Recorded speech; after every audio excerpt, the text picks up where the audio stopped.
Welcome to the Locked Room. Stories from the golden age of mystery and crime fiction. I'm Moydette, reading The Red House Mystery by A. Milne. Chapter 17, Mr. Beverly Takes the Water. Kaylee seemed very fond of them that night. After dinner was over, he suggested a stroll outside. They walked up and down the gravel in front of the house, saying very little to each other, until Bill could stand it no longer. For the last 20 turns he had been slowing down hopefully each time they came to the door, but the hint had always been lost on his companions, and each time another turn had been taken. But in the end he had been firm. "What about a little billiards?" he said, shaking himself free from the others. "Will you play?" said Anthony to Kaylee. "I'll watch you," he said, and he had watched them resolutely until the game, and then another game after that had been played. They went into the hall and attacked the drinks. "Well, thank heaven for bed," said Bill, putting down his glass. "Are you coming?" "Yes," said Anthony, and finished his drink. He looked at Kaylee. "I've just got one or two little things to do," said Kaylee. "I shan't be long following you." "Well, good night, then. Good night." "Good night," called Bill from halfway up the stairs. "Good night, Tony." "Good night." Bill looked at his watch. 11:30. Not much chance of anything happening for another hour. He pulled open a drawer and wondered what to wear on their expedition. Gray flannel trousers, flannel shirt, and a dark coat. Perhaps a sweater, as they might be lying out on the copse for some time. And, good idea, a towel. He would want it later on, and meanwhile he could wear it round his waist. Tennis shoes. There. Everything was ready. Now then, for the dummy figure. He looked at his watch again before getting into bed. 12:15. How long to wait before Kaylee came up? He turned out the light and then, standing by the door in his pajamas, waited for his eyes to become accustomed to the new darkness. He could only just make out the bed in the corner of the room. Kaylee would want more light than that if he were to satisfy himself from the door that the bed was occupied. He pulled the curtains a little way back. That was about right. He could have another look later on when he had the dummy figure in the bed. How long would it be before Kaylee came up? It wasn't that he wanted his friends Beverly and Gillingham to be asleep before he started on his business at the pond. All that he wanted was to be sure that they were safely in their bedrooms. Kaylee's business would make no noise, give no sign, to attract the most wakeful member of the household, so long as the household was really inside the house. But if he wished to reassure himself about his guests, he would have to wait until they were far enough on their way to sleep not to be disturbed by him as he came up to reassure himself. So it amounted to the same thing, really. He would wait until they were asleep. Until they were asleep. Asleep. With a great effort, Bill regained the mastery over his wandering thoughts and came awake again. Oh, this would never do. It would be fatal if he went to sleep. If he went to sleep. To sleep. And then in an instant he was intensely awake. Suppose Kaylee never came at all. Suppose Kaylee was so unsuspicious that as soon as they had gone upstairs, he had dived down into the passage and set about his business. Suppose, even now, he was at the pond, dropping into it that secret of his. Good heavens, what fools they had been! How could Anthony have taken such a risk? Put yourself in Kaylee's place, he had said, but how was it possible? They weren't Kaylee. Kaylee was at the pond now. They would never know that he had dropped in. Listen. Somebody at the door. He was asleep. Quite naturally now, breathe a little more loudly perhaps, he was asleep. The door was opening. He could feel it opening behind him. Good Lord, suppose Cayley really was a murderer. Oh, why, even now he might be. No, he mustn't think of that. If he thought of that, he would have to turn round. He mustn't turn round. He was asleep, just peacefully asleep. But why didn't the door shut? Where was Cayley now? Just behind him? And in his hand? No, he mustn't think of that. He was asleep. But why didn't the door shut? The door was shutting. There was a sigh from the sleeper in the bed, a sigh of relief, which escaped him involuntarily, but it had a very natural sound, a deep breath from a heavy sleeper. He added another one to it to make it seem more natural. The door was shut. Bill counted 100 slowly and then got up. As quickly and noiselessly as possible, he dressed himself in the dark. He put the dummy figure in the bed, arranged the clothes so that just enough but not too much of it was showing, and stood by the door looking at it. For a casual glance, the room was just about light enough.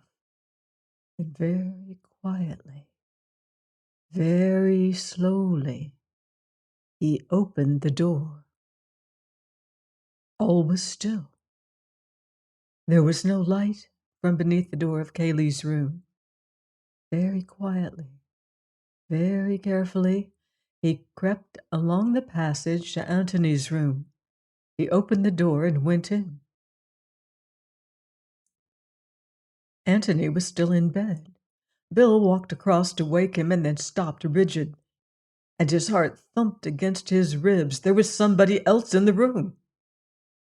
"All right, Bill," said a whispering voice, and Antony stepped out from the curtains. Bill gazed at him without saying anything. "Rather good, isn't it?" said Anthony, coming closer and pointing to the bed. "Come on, the sooner we get out now, the better." He led the way out of the window, the silent Bill following him. They reached the ground safely and noiselessly, went quickly across the lawn and so over the fence into the park. It was not until they were out of sight of the house that Bill felt it safe to speak. "I quite thought it was you in bed," he said. "I hoped you would. I shall be rather disappointed now if Cayley doesn't call again. It's a pity to waste it." "He came all right just now?" "Oh, rather. What about you?" Bill explained his feelings picturesquely. "Well, there wouldn't have been much point in his killing you," said Antony prosaically. "Besides being too risky." "Oh," said Bill, and then, "I had rather hoped that it was his love for me which had restrained him." Antony laughed. "I doubt it. You didn't turn up your light when you dressed." "Good Lord, no. Did you want me to?" Antony laughed again and took him by the arm. "You are a splendid conspirator, Bill.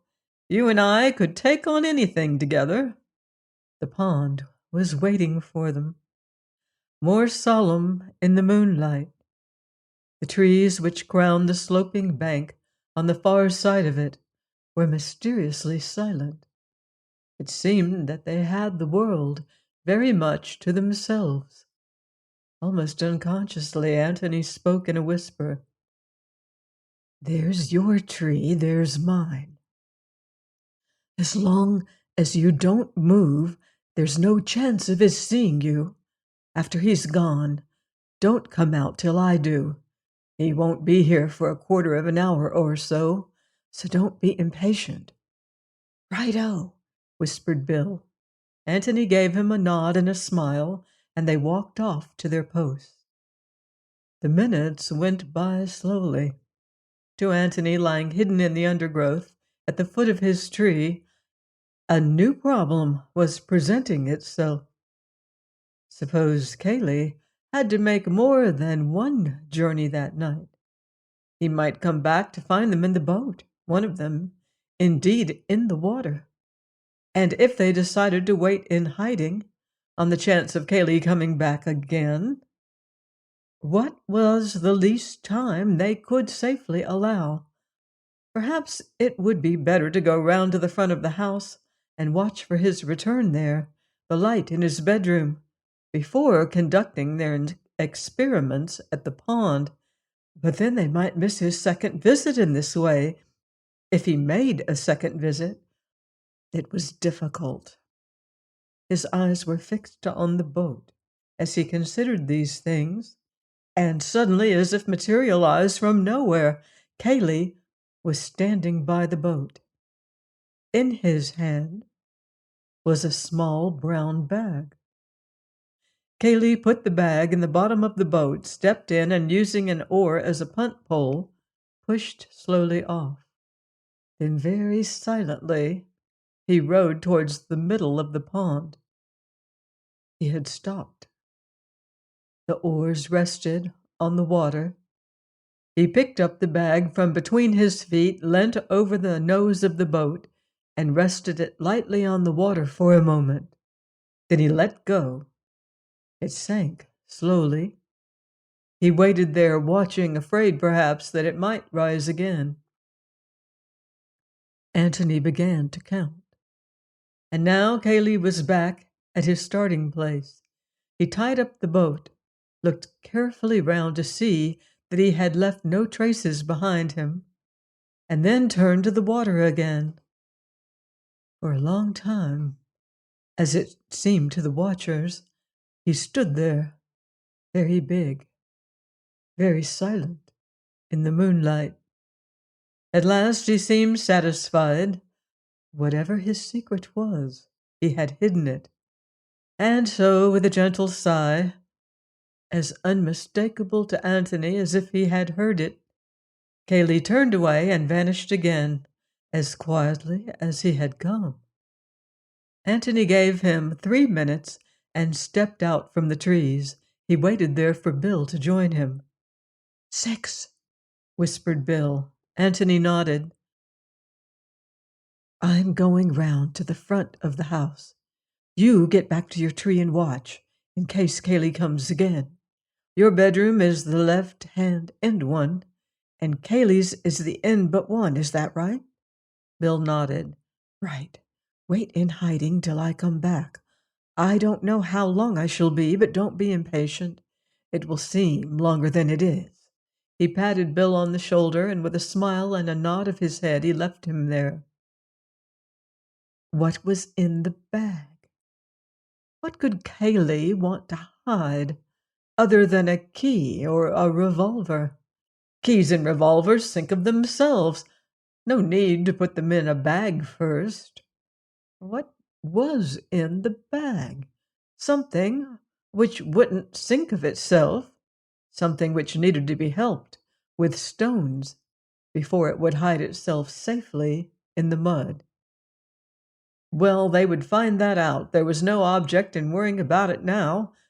Bill had a dirty night's work in front of him, but where was the body which Antony had expected so confidently? Or if there were no body, where was Mark?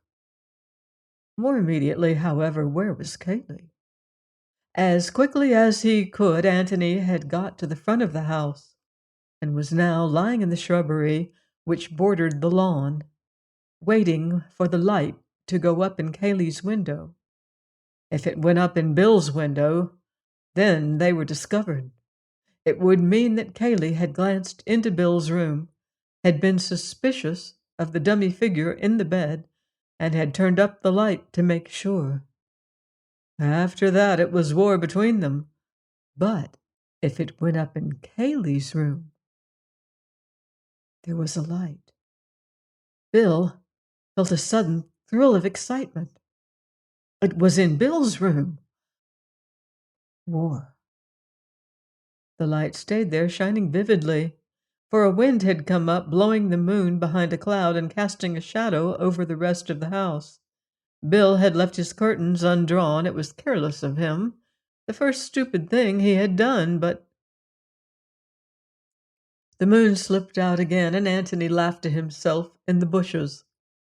There was another window beyond Cayley's, and there was no light in it. The declaration of war was postponed. Antony lay there, watching Cayley into bed. After all, it was only polite to return Cayley's own solicitude earlier in the night. Politeness demanded that one should not disport oneself on the pond until one's friends were comfortably tucked up. Meanwhile, Bill was getting tired of waiting.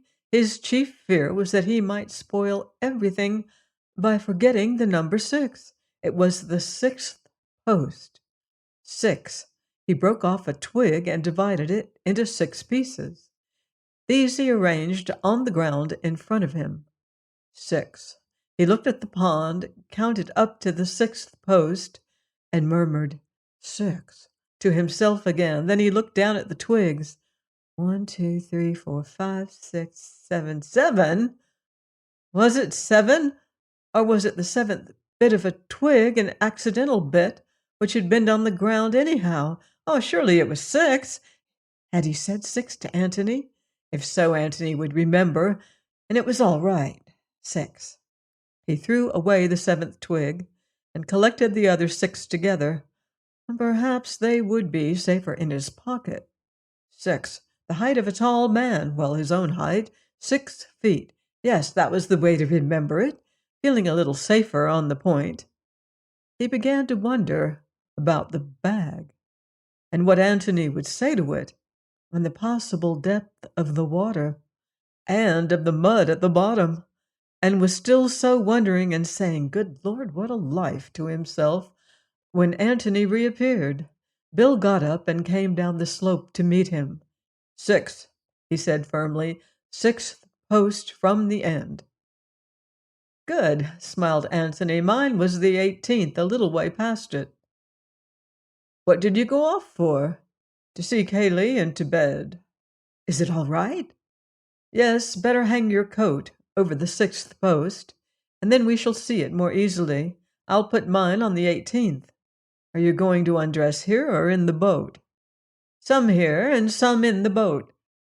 You're quite sure that you wouldn't like to do the diving yourself? Quite, thanks. They had walked round to the other side of the pond. Coming to the 6th post of the fence, Bill took off his coat and put it in position, and then finished his undressing, while Antony went off to mark the 18th post. When they were ready, they got into the boat, Antony taking the oars. Now, Bill, tell me as soon as I'm in line with your 2 marks. He rowed slowly towards the middle of the pond. You're about there now, said Bill at last. Antony stopped rowing and looked about him. Yes, that's pretty well right. He turned the boat's nose round until it was pointing to the pine tree under which Bill had lain. You see my tree in the other coat? Yes, said Bill. Right, now then, I'm going to row gently along this line until we're dead in between the 2. Get it as exact as you can for your own sake. Steady, said Bill warningly. Back a little more forward again. Right. Antony left the oars on the water and looked around. As far as he could tell, they were in an exact line with each pair of landmarks. Now then, Bill, in you go. Bill pulled off his shirt and trousers and stood up. Oh, you mustn't dive from the boat, old boy, said Antony hastily. You'll shift its position. Slide in gently. Bill slid in from the stern and swam slowly round to Antony. What's it like? Said Antony. Cold. Well, here's luck to it. He gave a sudden kick, flashed for a moment in the water, and was gone. Antony steadied the boat and took another look at his landmarks. Bill came up behind him with a loud explosion. It's pretty muddy, he protested. Weeds? No, thank the Lord. Well, try again. Bill gave another kick and disappeared. Again, Antony coaxed the boat back into position, and again Bill popped up, this time in front of him. I feel that if I threw you a sardine, said Antony with a smile, you'd catch it in your mouth quite prettily. It's awfully easy to be funny from where you are. How much longer have I got to go on doing this? Antony looked at his watch. About 3 hours. We must get back before daylight, but be quicker if you can, because it's rather cold for me sitting here. Bill flicked a handful of water at him and disappeared again. He was under for almost a minute this time, and there was a grin on his face when it was visible again. I've got it, but it's devilish hard to get up. I'm not sure that it isn't too heavy for me. That's all right, said Antony. He brought out a ball of thick string from his pocket. Get this through the handle if you can, and then we can both pull. Good man. He paddled to the side, took one end of the string, and paddled back again. Now then. 2 minutes later, the bag was safely in the boat. Bill clambered in after it, and Antony rowed back. Well done, Watson, he said quietly as they landed. He fetched their 2 coats and then waited, the bag in his hand, while Bill dried and dressed himself. As soon as the latter was ready, he took his arm and led him into the copse. He put the bag down and felt in his pockets. I shall light a pipe before I open it, he said. What about you? Yes. With great care they filled and lit their pipes. Bill's hand was a little unsteady.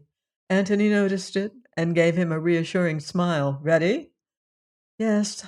They sat down, and taking the bag between his knees, Antony pressed the catch and opened it. Clothes, said Bill. Antony pulled out the top garment and shook it out. It was a wet, brown flannel coat. Do you recognize it? He asked. Mark's brown flannel suit. The one he is advertised as having run away in? Yes, it looks like it. Of course, he had a dashed lot of clothes. Antony put his hand in the breast pocket and took out some letters. He considered them doubtfully for a moment. I suppose I'd better read them, he said. I mean, just to see. He looked inquiringly at Bill, who nodded. Antony turned on his torch and glanced at them. Bill waited anxiously. Yes, Mark. Hello? What is it? The letter that Cayley was telling the inspector about from Robert. Mark, your loving brother, is coming to see you, yes. I suppose I had better keep this. Well, that's his coat. Let's have out the rest of it. He took out the remaining clothes from the bag and spread them out. They're all here, said Bill. Shirt, ties, socks, underclothes, shoes. Yes, all of them. All that he was wearing yesterday? Yes. What do you make of it? Bill shook his head and asked another question. Is it what you expected? Antony laughed suddenly. It's too absurd, he said. I expected, well, you know what I expected, a body in a suit of clothes. Well, perhaps it would be safer to hide them separately, the body here, and the clothes in the passage, where they would never betray themselves, and now he takes a great deal of trouble to hide the clothes here. Doesn't bother about the body at all. He shook his head. I'm a bit lost for the moment, Bill, and that's a fact. Anything else there? Antony felt in the bag. Stones and... Yes. There's something else. He took it out and held it up. There we are, Bill. It was the office key. By Jove, you were right. Antony felt in the bag again, and then gently turned it upside down on the grass. A dozen large stones fell out, and something else. He flashed down his torch. Another key, he said. He put the 2 keys in his pocket and sat there for a long time in silence, thinking. Bill was silent too, not liking to interrupt his thoughts, but at last he said, "Shall I put these things back?" Antony looked up with a start. "What? Oh, yes. No, I'll put them back. You give me a light, will you?" Slowly and carefully, he put the clothes back in the bag, pausing as he took up each garment, in the certainty, as it seemed to Bill, that it had something to tell him if only he could read it. When the last of them was inside, he still waited there on his knees, thinking. "That's the lot," said Bill. Antony nodded at him. "Yes, that's the lot," he said. "And that's the funny thing about it. You're sure it's the lot?" "What do you mean?" "Give me the torch a moment." He took it and flashed it over the ground between them. "Yes, that's the lot. It's funny." He stood up, the bag in his hands. "Now let's find a hiding place for these, and then—" He said no more, but stepped off through the trees, Bill following him meekly. As soon as they had got the bag off their hands and were clear of the copse, Antony became more communicative. He took the two keys out of his pocket. "One of them is the office key, I suppose, and the other is the key of the passage cupboard. So I thought that perhaps we might have a look at the cupboard." "I say, do you really think it is?" "Well, I don't see what else it can be." "But why should he want to throw it away?" "Because it has now done its work, whatever it was, and he wants to wash his hands of the passage. He'd throw the passage away if he could. I don't think it matters much one way or another, and I don't suppose there's anything to find in the cupboard, but I feel that we must look." "Do you still think Mark's body might be there?" "No. And yet, where else can it be? Unless I'm hopelessly wrong, and Kaylee never killed him at all." Bill hesitated, wondering if he dare advance his theory. "I know you'll think me an ass." "My dear Bill, I'm such an obvious ass myself that I should be delighted to think you are too." "Well then, suppose Mark did kill Robert, and Kaylee helped him to escape, just as we thought at first. I know you proved afterwards that it was impossible, but suppose it happened in a way that we don't know about, and for reasons we don't know about. I mean, there are such a lot of funny things about the whole show that, well, almost anything might have happened." "You're quite right. Well, then the clothes business, doesn't that seem rather to bear out the escaping theory? Mark's brown suit was known to the police. Couldn't Cayley have brought him another one in the passage to escape in, and then have had the brown one on his hands, and thought it safest to hide it in the pond?" "Yes," said Antony thoughtfully, then, "go on." Bill went on eagerly.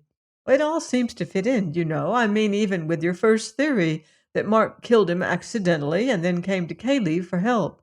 Of course, if Cayley had played fair, he'd have told Mark that he had nothing to be afraid of. But he isn't playing fair. He wants to get Mark out of the way because of the girl. Well, this is his chance. He makes Mark as frightened as possible and tells him that his only hope is to run away. Well, naturally, he does all he can to get him well away, because if Mark is caught, the whole story of Cayley's treachery comes out." "Yes, but isn't it overdoing it rather to make him change his underclothes and everything? It wastes a good deal of time, you know." Bill was pulled up short and said, "Oh," in great disappointment. "No, it's not as bad as that, Bill," said Antony with a smile. "I dare say the underclothes could be explained, but here's the difficulty. Why did Mark need to change from brown to blue or whatever it was, when Cayley was the only person who saw him in brown. The police description of him says that he is in a brown suit. Yes, because Kaylee told the police. You see, even if Mark had had lunch in his brown suit and the servants had noticed it, Kaylee could always have pretended that he had changed into blue after lunch because only Kaylee saw him afterwards. So if Kaylee had told the inspector that he was wearing blue, Mark could have escaped quite comfortably in his brown without needing to change at all. But that's just what he did do, cried Bill triumphantly. What fools we are! Antony looked at him in surprise and then shook his head. Yes, yes, insisted Bill. Of course, don't you see? Mark did change after lunch. And to give him more of a chance of getting away, Kaylee lied and said that he was wearing the brown suit in which the servants had seen him. Well, then he was afraid that the police might examine Mark's clothes and find the brown suit still there, so he hid it and then dropped it in the pond afterwards. He turned eagerly to his friend, but Antony said nothing. Bill began to speak again and was promptly waved into silence. Don't say anything more, old boy. You've given me quite enough to think about. Don't let's bother about it tonight. We'll just have a look at this cupboard and then get to bed. But the cupboard had not much to tell them that night. It was empty, save for a few old bottles. Well, that's that, said Bill. But Antony, on his knees with a torch in his hand, continued to search for something. What are you looking for? Asked Bill at last. Something that isn't there, said Antony, getting up and dusting his trousers, and he locked the door again.